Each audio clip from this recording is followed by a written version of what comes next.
네, 넷플릭스의 한국 오리지널 드라마 오징어 게임 전 세계적으로 이렇게 돌풍을 일으키는 가운데 정치권에서도 오징어 게임 열풍이 불고 있습니다. 자, 대권 주자들이 오징어 게임 속의 대사를 인용해서 공세를 펼치는가 하면 또 온라인 커뮤니티에서는 연일 풍자들이 쏟아지고 있습니다. 네, 정치권에 불고 있는 오징어 게임 열풍을 김성수 대중문화평론가와 함께 짚어보겠습니다. 어서 오십시오. 오세요. 안녕하세요. 김성수입니다. 평론가님, 오징어 게임 세대이십니까?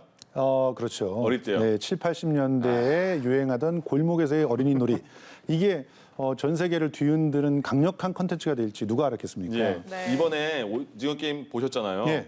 보는 순간 이렇게 열풍 불기 전일 텐데 이거 감 좋은데 느껴졌어요? 그럼요. 사실 예고편 때는 전혀 몰랐어요. 예. 그 서바이벌 게임 장르의 드라마가 또 하나 나왔구나. 근데 좀 독특한 발상의 전환이 있는데 요 정도를 알았는데 네. 이제 1화를 딱 보고 난 다음에 이건 대박이다라는 생각을 했는데 예. 왜 그러냐면 기본적으로 그 완벽한 미장센, 그러니까 세트를 통해서 색깔과 구도와 이런 그림으로 그냥 메시지를 다 전해주고 있어요. 기생충 때도 그랬잖아요. 예. 아래로 내려가는 사람들을 통해서 상하의 계급적 어떤 구도를 정확히 보여줬는데 네. 여기서는 주로 색깔, 그것도 입고 있는 옷 색깔이라든가 들고 있는 그런 위치, 상황 이런 것들로 모든 걸 잘 보여줬고 네. 그리고 강력한 시대 정신, 빈부격차의 문제, 그리고 신자유주의의 폐해 이것들을 굉장히 재미난 그런 소재의 서바이벌 게임으로 이제 펼쳐냈다는 거죠. 예. 특히나 한국의 아이들 게임이 서바이벌 게임의 소재가 됐다는 거. 이거는 세계적으로 보면은 굉장히 신기하지만 재밌는 예. 그런 전환이라고 볼 수가 있습니다. 네. 네, 또 눈에 띄는 게요. 국내 정치권에서도 오징어 게임이 자주 등장한다는 겁니다. 네. 먼저 곽상도 국회의원 아들이요. 자신의 처지를 오징어 게임 속 말에 빗댄 게 있었고요. 또 이후에 원희룡 전 지사, 이재명 지사 등 대권 주자들도 오징어 게임을 인용하면서 공세를 연일 펼치고 있거든요. 네. 이런 현상들의 배경은 뭐라고 봐야 될까요? 일단은 이 패러디라고 하는 것이요. 강력한 권위를 갖고 있거나 인지도가 확실한 그런 원본이 있으면 그 원본 안에 있는 이야기들이 다 이 한마디에 압축이 되는 효과를 갖고 있습니다. 네.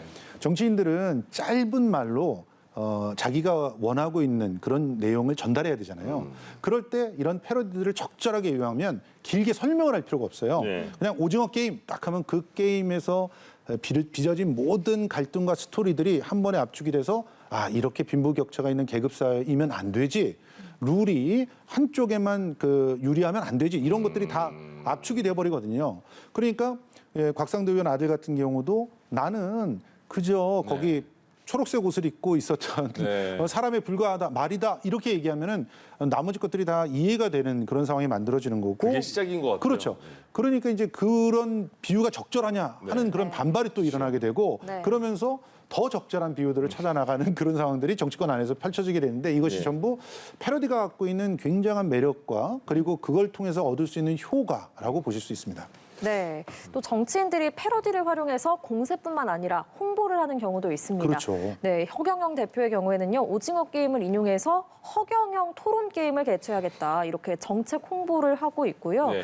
또 오징어 게임은 아니지만 추미애 전 장관은 미에로 하이바를 패러디해서 지금 이렇게 예. 화면에 저희가 앞서 보여줬는데 미에로 합의바를 내세웠고요. 또 홍준표 의원은 예능 무한도전에 등장하는 무야홍으로 또 자신을 홍보하고 있어요. 이런 예. 현상들은 또 어떻게 보십니까? 그러니까 기본적으로 패러디는 원본의 그 권위나 네. 혹은 거기서의 주장하고 있는 그 인지도를 활용해서 그래서 자기 얘기를 얻는 거거든요. 예. 근데 이게 얹을 때 사람들이 재치가 있고 유머가 있고 또 그 얹을 때 자기의 메시지를 잘 얹어주면은 시너지 효과가 나거든요. 예. 그래서 이런 패러디들을 갖다 활용하는 것이 굉장히 손쉽게 네. 자신의 이미지를 부각시킬 수 있다는 장점이 있는 거죠. 근데 문제는 네.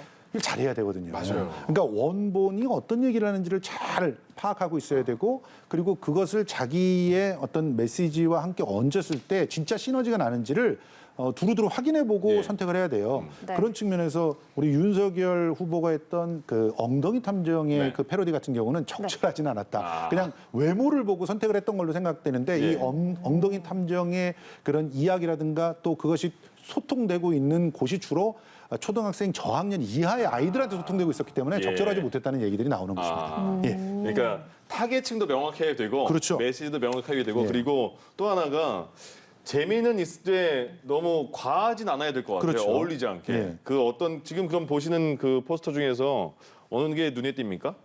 뭐 다들 눈에 띄지만 네. 사실은 지금 이 패러디들을 갖다가 볼 때 네. 이제 네.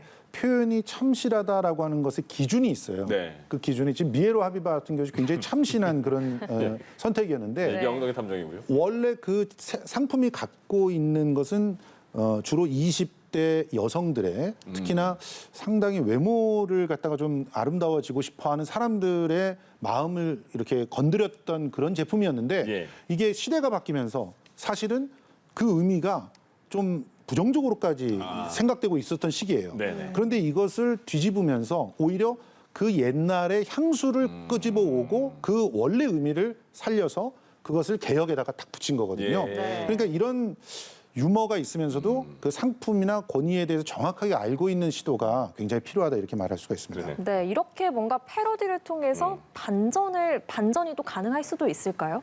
그럼요. 네. 지금 이 사실 패러디의 성공 여부는 얼마나 기존의 의미를 잘 해석해서 반전시켰느냐. 그래서 대중문화의 어떤 컨텐츠의 원칙이 예. 친숙하면서도 신선함을 줘야 되거든요.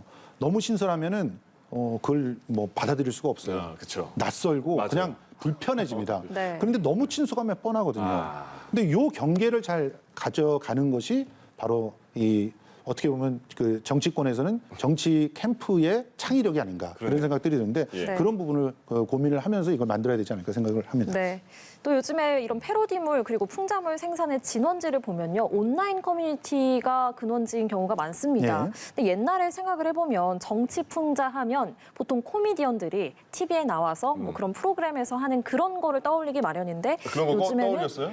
저는 과거에 그랬습니다. 예. 과거에는 그랬던 기억이 저도 있습니다. 네. 이제는 또 TV에서 온라인 커뮤니티 누리꾼들로 이런 풍자의 주체가 좀 옮겨온 것 같거든요. 이런 현상은 어떻게 보십니까? 우선 네. 이제 방송에서의 다양한 풍자들이 제약을 받았던 시기가 있었어요. 그 시기 때 많은 그 창작자들이 좀 불편함을 느끼면서 다른 매체로 이제 빠져나갔습니다. 아. 그렇게 되면서 또 이 공간, 오랫동안 비어져 있는 공간은 주도권을 상실하게 됐죠. 네. 한 번 주도권을 상실하면 그걸 다시 얻기까지는 배 이상의 또 노력을 해야 되는데 그런 투자나 지원들 안 하고 있고 차라리 그냥 이걸 없애자, 아예 하지 말자 이러면서 예. 코미디 프로그램들이 다 사라졌지 않습니까?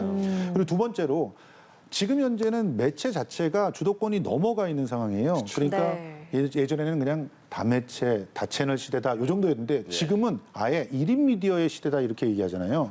1인 미디어로 주도권이 다 넘어가 있으니까 거기서 시도하는 게 훨씬 더 영향력이 있고 또 놀이라는 측면에서는 더 재밌는 그런 상황이 되죠. 예. 규제가 더 적어요. 그만큼 표현을 할 수 있는 자유도 넓어지는 거죠. 예. 네. 그런 측면에서 TV를 통한 풍자보다는 1인 미디어에서의 풍자가 더 주도적인 상황이 됐다. 이렇게 봐야 됩니다. 그러니까 네. 예전에 모래시계 시대에 예. 뭐 거리에 차가 없었다 이런 얘기했는데 지금은 그런 시청률이 나올 수가 없는 시대잖아요. 그렇죠. 그러면 이런 그 패러디나 이런 것도 온라인을 통해서 많이 확산이 되고 그럼 더 멀리 확산이 될 테고 근데 예. 온라인을 잘 다루는 세대가 보통 MZ 세대라고 그렇죠. 말하는데 예.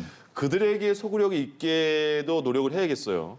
그렇죠. 예. 실제로 이 패러디물을 생산하는 주도권이 세대별로 따져보면 MZ세대한테 다 넘어갔잖아요. 네. 그러니까 이들의 특성들을 반영한 패러디물들이 성공합니다.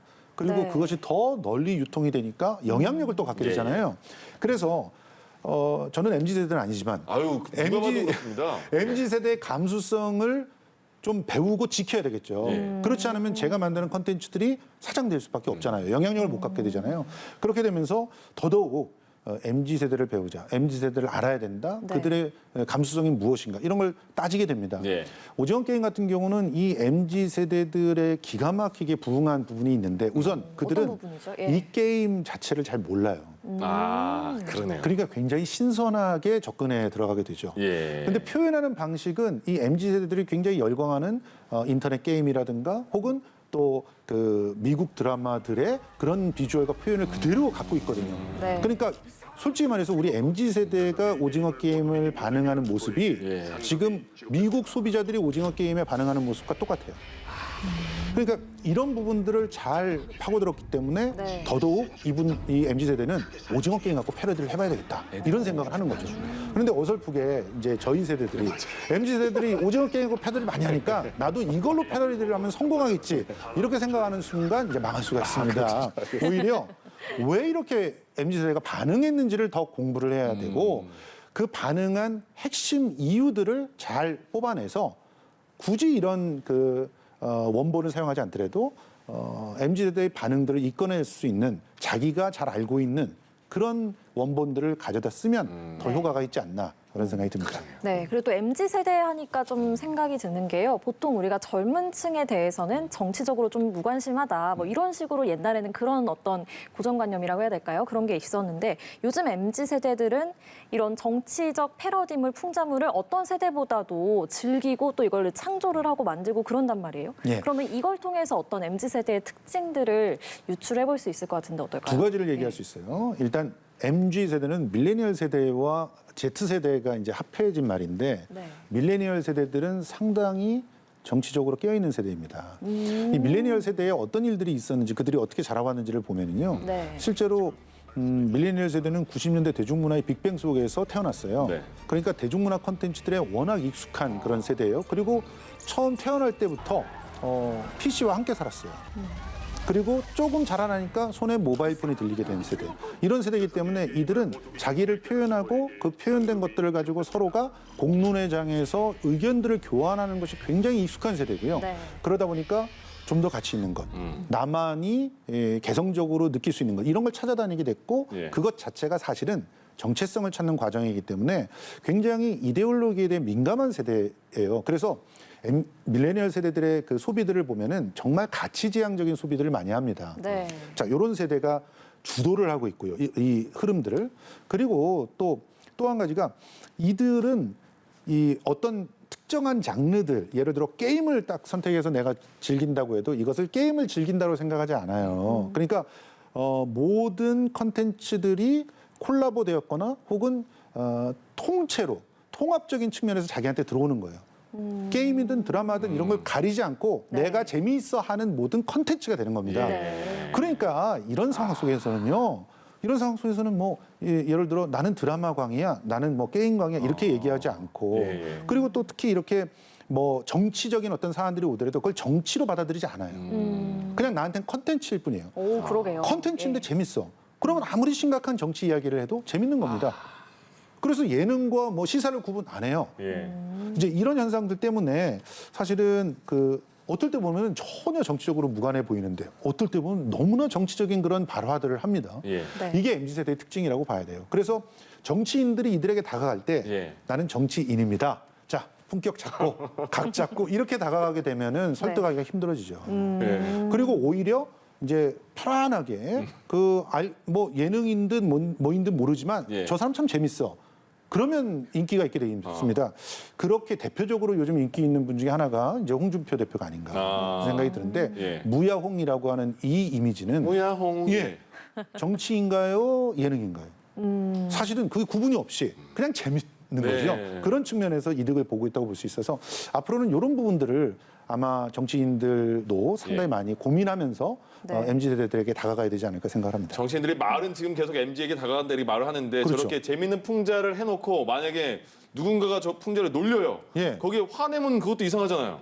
어떻게 받아들여야 될까요? 그것도 그럼? 비슷한 건데 네. 사실은 특별한 자기들의 언어가 있는 거예요. 그리고 그런 언어들을 가지고 서로가 자기네들이 맞는 태도를 가지고 만나는 건데 그런 언어와 태도들을 갖다 충분히 익숙하게 좀 배울 필요가 있습니다. 그런 측면에서 지금 요즘에 이제 TV에서 많이들 그 정치권들이 토론을 열고 있는데 네. 그 토론들을 보면 뭔가 MZ세대들을 끌어들이기 위한 흉내는 많이 내는데 그런데 여전히 거기서 사용되는 언어라든가 거기서 논박을 벌이는 방식이라든가 예. 이런 네. 것은 낡은 그런 형태잖아요. 진짜 바꿔야 될 건 그런 거죠. 그러니까 서로가 토론하는 방식도 달라져야 된다. MZ세대들처럼 조금 더 이렇게 컨텐츠 중심의 자기가 그것도 직접 생산한 컨텐츠 중심으로 토론을 하는 방식 이런 것들을 좀 더 적극적으로 도입을 한다면 좀 다르게 접근해 들어갈 수 있지 않을까 생각을 합니다. 알겠습니다. 네, 알겠습니다. 오늘 정치권에 불고 있는 오징어 게임 열풍 김성수 대중문화평론가와 함께 짚어봤습니다. 고맙습니다. 고맙습니다. 고맙습니다.